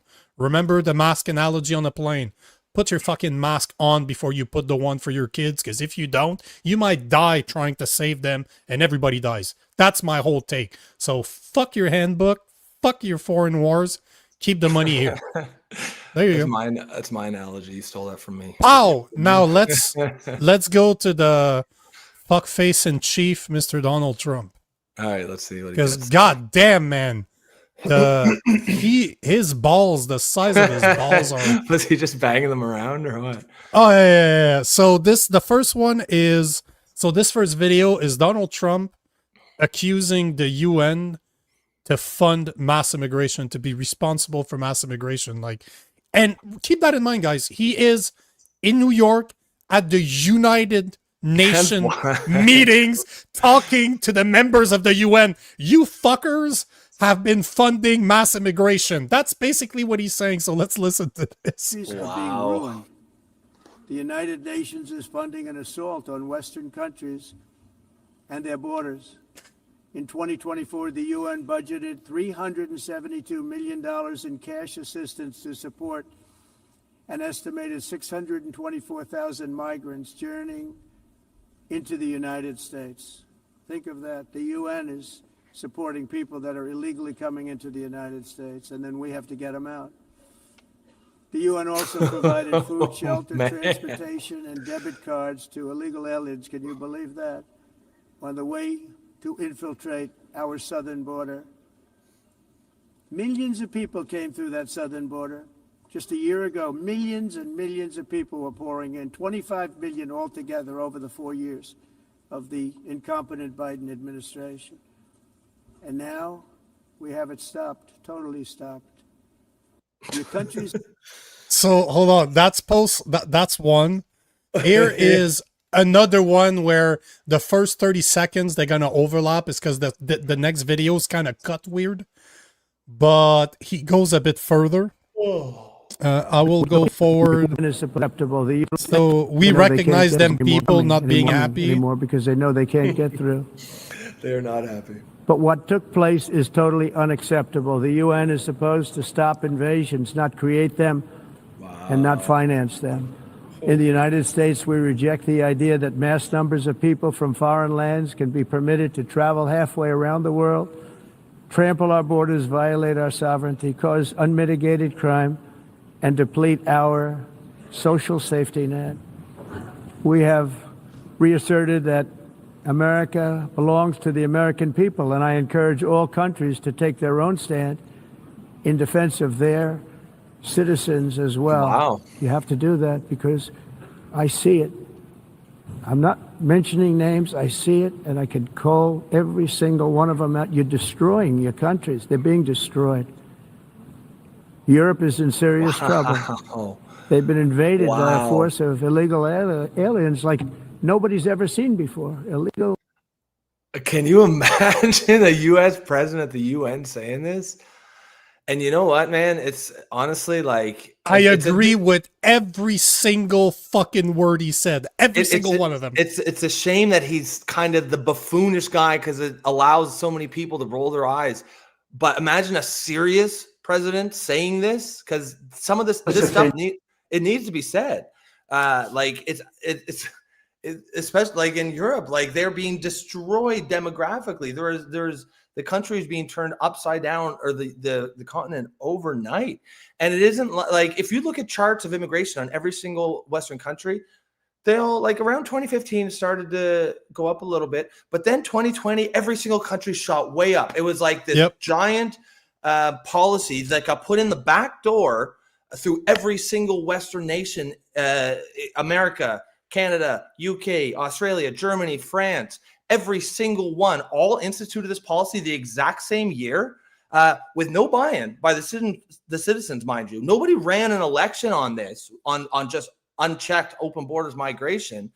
And frankly, it broke the social contract that the citizens of the West have had with their governments. Here in Canada, the social contract was you have immigration that is in numbers small enough that people can assimilate and become patriotic Canadians. And that worked for everyone. Multiculturalism worked when me and you were growing up. And then they destroyed it because they opened the floodgates. And now you have so many people coming in that they're forming societies within society. They don't have to learn the language. They don't have to learn the customs. They don't have to meld with the rest of society. And that is just toxic to any society. It's just destroying the social fabric. And so, yeah, what he's doing here fundamentally is he's dismantling globalism as a concept, as an idea. And I would say, for me personally, that's probably one of the biggest changes I've had over the last year, is this understanding that globalism is actually bad. Because certainly it will be bad for Canada. Because imagine if you have a true globalist government. I'm not even talking about the conspiracy theories. I'm just talking about resources. Do you think Canada's getting any of those resources? Tiny ass Canada? That's going to be given to all the important countries in the world. We're going to get, like, it's, as Canadians, we should absolutely not be for globalist government. But hold on, you went on a rant way too early. That is video 2 of like 6. Okay. So, because he rips into the immigration even more, and then to answer Dassos, I do go into the green agenda as well, because he rips into that too. Like I don't even know what to say except like I wish I could give him a high five. That's so crazy. Because on that one, and he's doing it with a fucking smirk on his face that you want to smack. Like you don't say this at these kind of institutions, at the United Nations. You know what I mean? You don't say these things, but he does. He did. He continues doing it right now. Well, it's a fantastic role in peacekeeping. It should be great. I mean, we shouldn't have any wars if the UN's really doing its job. I know they were involved originally with Russia, Ukraine, and that didn't get done because that was the time to stop it. But no, I always say about the UN, fantastic potential, but it's all about the people. That's how I feel, man. You can have I think there is potential. I think there is potential in a global, but if it's a true the UN has global, never lived up to its potential. But I'm the example of it. We do all these wars, and we weren't helped by the UN. We weren't hurt by them, but we weren't helped. They didn't do anything, and they're supposed to be solving these problems. Well, there's another one. The video's 4 minutes. I'm not going to play it, but he's basically saying that the UN's only good to send strong-worded letters. well, he's not wrong. He's not wrong. Stop saying he's not wrong. He's right. He's actually right. That's the same thing. No, it's not. No, it's not the same. You're downplaying it by saying he's not wrong. You're like, he's 100% bang on. No, he's right. Yeah. I wish they had old school mics so that he could drop it. Well, and I also agree with him when he said the UN has potential. I think there's value in a global body, but it has to be a body of individual countries coming together to solve problems, not one global body that represents the entire globe. And there's a difference in those two things. Now, here's a video I took. So this was a 2-minute video. I removed a bit of the fluff in the middle. But here is the next few videos are Trump's opinion on the climate change. Then I found videos of Mark Carney doubling down on climate change. I even found another video where he praises China. So keep that in mind. There's 3 videos, and then you can go on a rant and we'll take a bunch of comments. But here is Trump telling us what he thinks about the climate change agenda. I think I can guess. Disrupt their entire societies must be rejected completely. Oh shit, it wasn't playing. Hold on. No, it's the entire globalist concept of asking successful industrialized nations to inflict pain on themselves and radically disrupt their entire societies must be rejected completely and totally, and it must be immediate. Hold on. That's why in America I withdrew from the fake Paris Climate Accord. I said, this is another scam. Oh, man. The fact is, the United States has been taken advantage of by the world for many, many years, but not any longer, as you probably noticed. I unleashed massive energy production and signed historic executive orders to hunt for oil. But we don't have to do much hunting because we have the most oil of any nation, anywhere, oil and gas in the world. And if you add coal, we have the most of any nation in the world. Clean, I call it clean, beautiful coal. You can do things today with coal that you couldn't have done 10 years ago, 15 years. So I have a little standing order in the White House. Never use the word coal, only use the words clean, beautiful coal. Sounds much better, doesn't it? But we stand ready to provide any country with abundant, affordable energy supplies if you need them, when most of you do. Did you hear that? Not only is he telling them they're full of shit for destroying their country for climate change policies, but he's like, we're going to drill. We're going to sell you some nice, clean coal because you guys need it. So not only is he laughing in your face, but he's like, I'm going to take your money too, bitch. Well, I mean, like, that is some massive ball. Like, that's huge balls. I mean, look, how many years have been doing the climate change but thing? 30, hold on. No, it's not done yet. Hold on. Let me show. This is the US. I got 2 more videos. They're short, but 2 is Mark Carney. Okay. So here is, because we need to show what our twat is about, obviously. Here's Mark Carney speaking about climate change. And so they all of a sudden become in a position where they're quite advantaged. So if we the took US, away the obviously, tax, then they'd be like, wait a minute, we just made this massive investment and you didn't do it. That's first point. Second is we're diversifying away from the Americans. And guess what? The countries we're diversifying to care about this. We will not have access to the European market. We will not have access to the UK market and increasingly major Asian markets unless we are getting our emissions down. And then the third point is, guess what? The Americans change their mind every once in a while. And now apparently they don't care about it. They're going to care about it again. And we are going to put ourselves in a position where we leapfrog the Americans with respect to carbon competitiveness. Yeah. And that is good for Canada long term. I mean, obviously it's good for the planet, but it's good for Canada long term. And so they all. And then here is Mark Carney praising China. In my experience with China, they are, amongst other things, very sincere and engaged on climate. This is a country run by engineers. This is a country that understands a lot of the engineering solutions to issues around emission. They've happened to have built real competitive advantage in a number of these areas as well. So there's a question of how, and there's almost a standing offer from them about how to engage in the global comments in and around climate.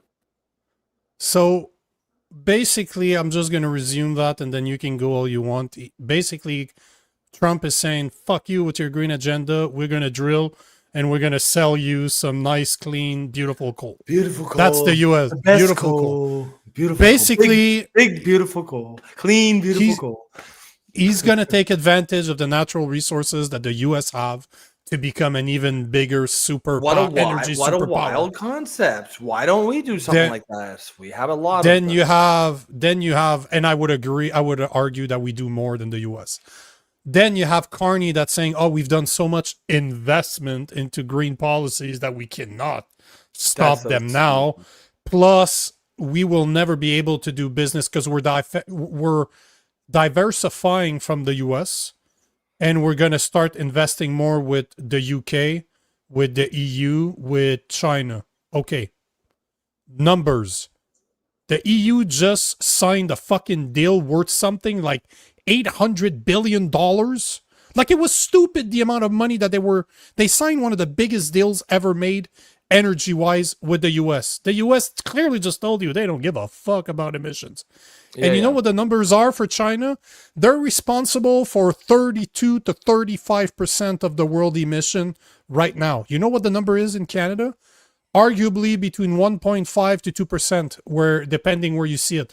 We're the second biggest country on the planet. We have the most fucking dumb green restrictions on the planet, and we're not even responsible for 2% of the world's emission. And he's trying to sell us the idea that in order to do business with China or southern Asia, which is what, India, which are as bad as fucking China, do you really think they give a fuck about our emissions? No, they don't give a fuck. They don't give a damn.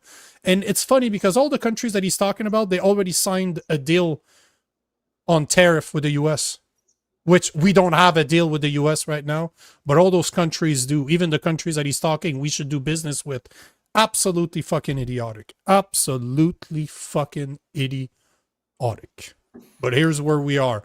You couldn't have two more contrasting leaders right now.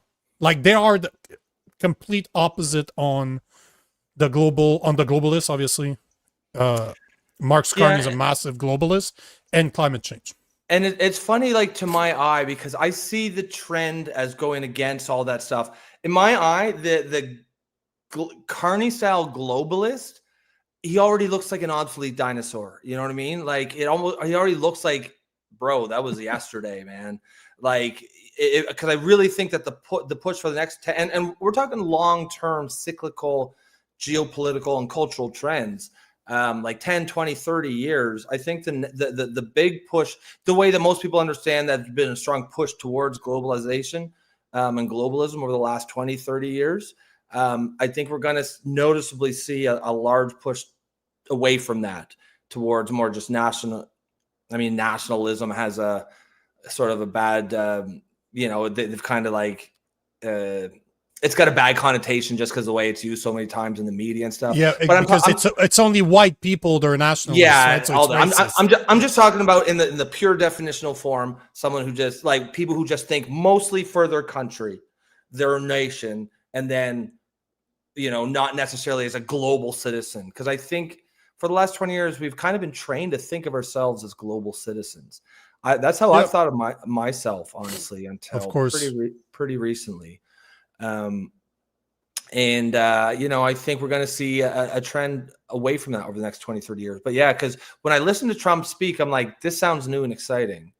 And when I listen to Carney speak, I'm like, that globalist rhetoric is like, really, it's already sounds obsolete and ancient to my ear. And when I say globalist, like, to me, that's got a kind of a loaded term too, because it comes filled with lots of like conspiracy theories. And that's not what I'm talking about, the conspiracy part. Like, a global cabal of powerful people or anything like that. I'm just talking about the trend towards global institutions and globalism, that idea of you as a global citizen. That's has been happening. There can be no doubt. And I used to think that was probably a good thing, but I don't know, in recent years, I'm glad to see what I believe the start of a trend the other way. I just think it had gone too far. Mark Carney is a globalist. He calls himself a globalist. He does. He doesn't realize the train's left the station. But I don't think it has. That's where you and I are going to disagree. Sure. Because there's a good reason why being Canadian when you're leftist today means you're not American. There's a very good reason why Mark Carney ran a campaign on hating Trump. Because his voting base, and I see it everywhere on social media, the people that still like Carney look at Trump and they're like, that guy's crazy. They've been trained over the past 6 months to hate him. So no matter what he says, they're going to hate him. So he can continue doing the complete opposite of Trump, and people are going to continue praising him because he's not Trump. As long as you're not Trump. As long as you're not Trump. So he can sell the dumbest fucking ideas, and it's still going to be okay because, God forbid, we're not Trump. But at the same time, remember who his audience is. Older people with money that haven't been hit by the economy. Yeah. But the young people, they're saying right now that the 16 to 25 is the most conservative generation in generations. And it's not a coincidence that the boomers overwhelmingly put Mark Carney in, because they're voting for, and we said this all the time during the election, they're voting for a system that doesn't exist anymore. They don't realize that you can't go out at 20 with a pretty generic job and support a family with a car and a house at 25 and probably vacations maybe once a year.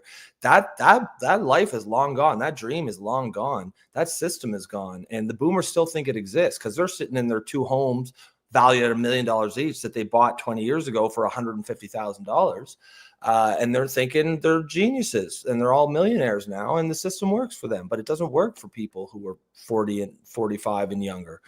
They were the last generation it really worked for. I think Gen X is kind of like, that's when the rails really started to come off. And then by the time the first millennials came around, me and you, because I think millennials started in 1980. The ladder was being pulled up. It doesn't mean that there aren't opportunities. It doesn't mean you shouldn't take them, of course, but it is not the same. The Canadian dream that our parents and grandparents had, no, that does not exist anymore. And here's the perfect example. Restaurants are under pressure as consumers steers away from dining out. That's a great example. They have right here, as per Bloomberg, they're saying that 3 in 4 Canadians are eating out less often because of the high cost of living. A Restaurant Canadian report published Monday found that share is even higher amongst the age of 18 to 34 at 81% of people they surveyed. This is the perfect example as to, remember what I said when I did the calculation. If you count shelter, if you count taxes, that your income, the average working Canadian pays something between 42 and 43% in income tax. So if you consider taxes, if you consider shelter, so your house, heating, electricity, if you consider clothing, if you consider transportation, if you add cell phones, internet bill, and 1 kid in school, the average Canadian spends 91% to 103% of their salaries on those things. That's no vacation, no extravaganza. You're not going out, you're not partying. You're literally the essentials, that what we consider essentials today, between 101 to 103 on average. It's something like 6.1% to 4.7% of money is left out of everything, and that is a household that makes 130 grand a year. That's wild. Yeah, it's those numbers are mine, though. You will not see those numbers everywhere. I had to spend a full afternoon calculating them, getting the resources and looking at the numbers. But 6.1 to 4.7% of our income is left after taxes, transportation, food, shelter, clothes, internet, cell phone, and 1 kid in school. You're done. Yeah. And depending where you live, if you're in Toronto, they were saying that some people, it's 103% of their salary of 130 grand. So they cannot afford to live where they need to live. They're living on their credit card. And they were saying in 2023, they haven't released those numbers since then, but in 2023, 1 out of 4 Canadians could not afford a 1 out of 4 household could not afford a $500 expense, like emergency. That's crazy. And then I went to the numbers, because obviously they put the boomers in there.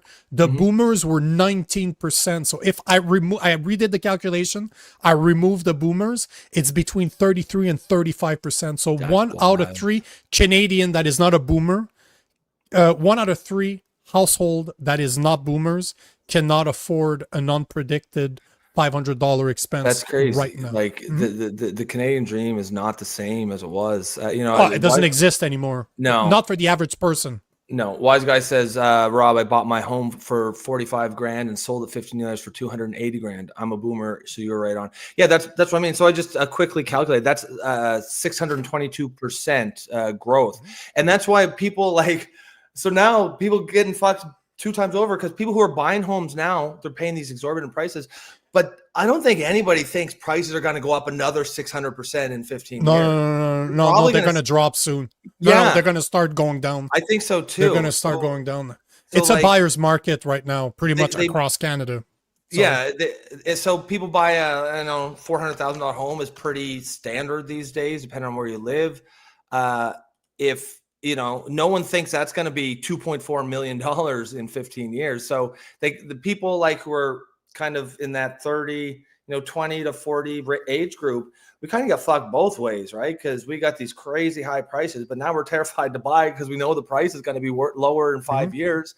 So it's almost like they don't want anyone to own homes, right? They just want us all to be perpetual renters. That's what they want. I will never buy another home in Canada. Never. And I don't know if Bumpy's being sarcastic or he's saying, if you're not happy, get the fuck out of here. But the only place I would consider buying a house right now is in the US, maybe Mexico. I got a friend that lives in Mexico, and because it's an up and coming country, he's gonna make a shit ton of money on his house, and he's buying them dirt cheap. So I wouldn't buy in Canada because it's only going to get worse. It's not going to get time any better. Well, see, there you go. And I agree with you. This is I'm looking at places all the time, and they're all in Alabama, Tennessee, North Carolina.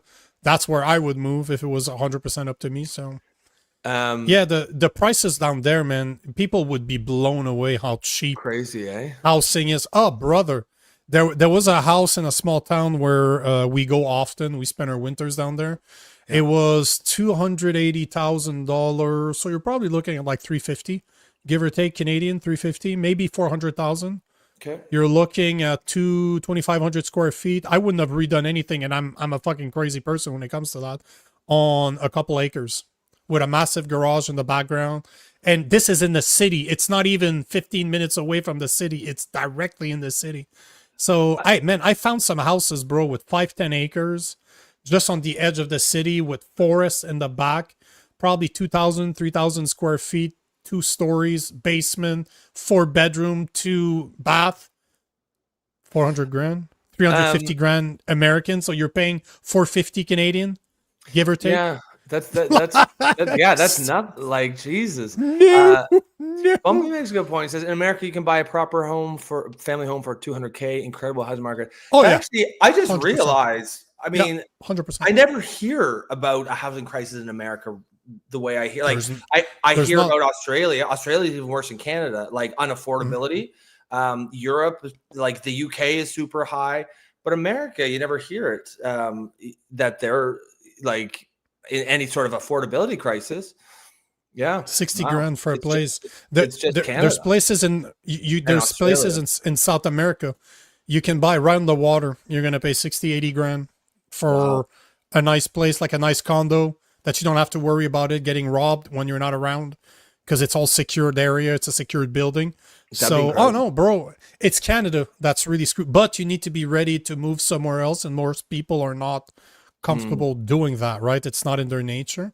Yeah. But man, I will never buy in Canada ever again, ever.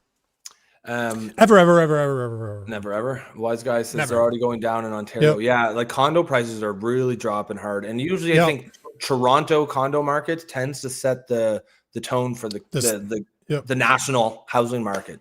I'm pretty sure that the condo market in Toronto is what led this like 15-year bull market. To be clear, those low prices are only in Republican states. Liberal states do have housing crises here in the United States. Wow. Yeah. All this. What did I say, New Dog? What did I say? Tennessee, Alabama, South and North Carolina. Those are not blue states. Just saying. No, just saying. All right, folks, we're gonna put a pin in there. Yeah. Is there anything else before we do? There's a bunch of stuff I wanted to talk about, but there's a bunch of news that came out for the new firearm gun grab. Sure. It was announced today. They will run a tester in Cap Breton, like they said yesterday on the video. They put out a list so you can go to publicsafety.gc.ca. Will show you an actual list of the prices that they are offering for guns. I wanted to cover it, but I'll cover it tomorrow.